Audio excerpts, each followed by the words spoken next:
De C1000 in Balk wordt naar alle gedachten een Albert Heijn. Ik vind het zonde. Ik vind dit de mooiste formule die er in supermarktland bestaat. Ik ben 24 jaar C1000 ondernemer.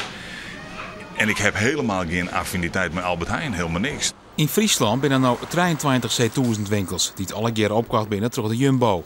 De meeste C1000 winkels worden ombouwd door Jumbo een patistrof verkocht, aan Albert Heijn en Koop.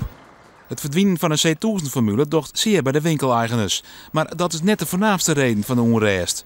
Wij hebben in november deze hele winkel verbouwd. Toen hebben we een investering omgegaan van bijna een miljoen.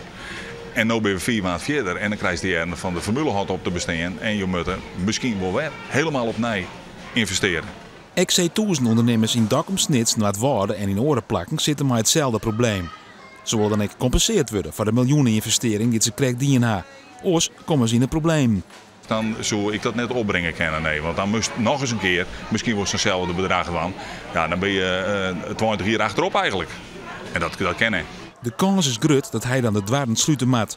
Na je weken is er een keerkomst voor alle C1000-ondernemers. Simonsma hoopt dan meer duidelijkheid te krijgen. Krijg ik een soort vragen van de klanten hierover? Ja, enorm, enorm. Ik geloof dat deze Albert Heijn wordt. Wat vier je ervan? Nou, ik vind het leuk. Nee, ik vind het echt een hele goede winkel. C1000. En ja, ze hebben hier ik krijg verbouwd, dus het is eigenlijk een gek vervulling.